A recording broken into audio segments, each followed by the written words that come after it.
first, we're going to talk about Oprah Winfrey's barnstorming performance at the Golden Globes on Sunday night. It's led to fevered speculation she might run for the White House in 2020.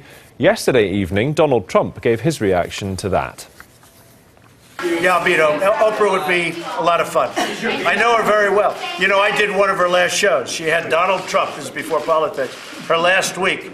And she had Donald Trump, and my family was very nice. No, I like Oprah. I don't think she's going to run. I don't think she's going to run. I know her very well.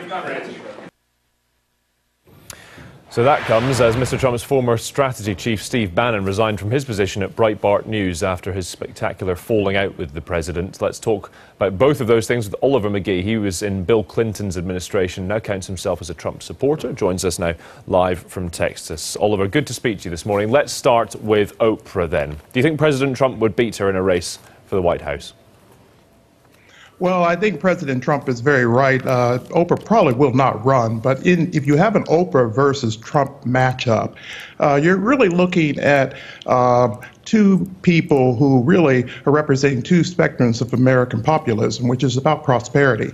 Oprah was a media mogul, very superior media mogul, but she was giving a lot of prizes away free to her audience.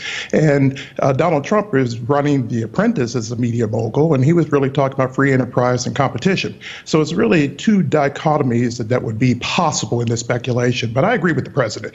Oprah probably will not run because she probably is not looking at the perspective of the internationalism that is involved, and also when we see the politics of populism moving into 2020, this is about increasing the prosperity that we have right now.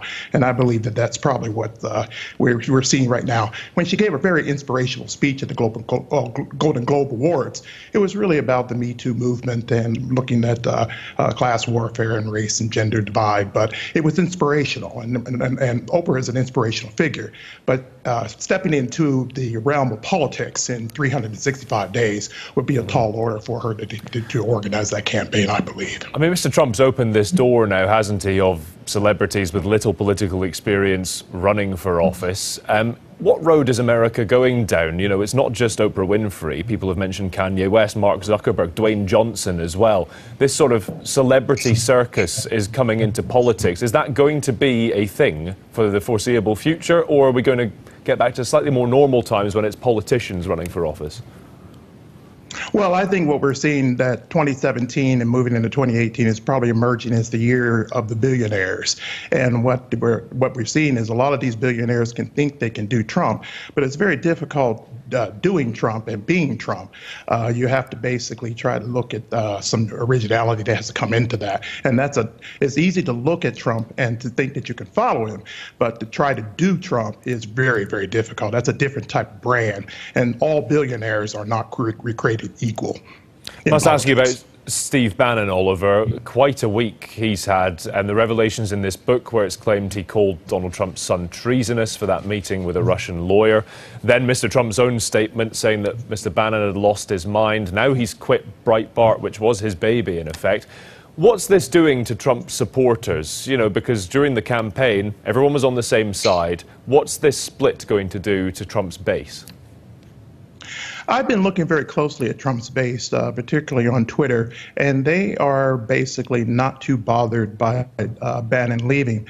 Bannon was really a high-tax, pro-Obama policies type of guy. And he was whispering inside the ear of Trump, and that was opposite of what the markets were doing. And in fact, the markets moved up significantly today at the news of Bannon leaving Trumpism and also Breitbart. So that really says that he was away from the American populism, which is really driven by prosperity and creating jobs and capital for all in creating wealth. So I think that this is probably a breath of fresh air for the Trump movement moving forward into immigration reform, into infrastructure reform, and into welfare reform. And when we see immigration reform come in this first policy here, this is going to be bigger than the tax cuts policy that came through, because immigration reform is going to set the stage for international trade and international borders. And we're going to see some of that affecting abroad, even including at the UK. This is all about how you balance immigration with international trade in a very, very fast fast economy right now. Okay. And I think that's what we're going to see coming up. Okay, Oliver McGee, good to speak to you. Thank you for your time. Thank you.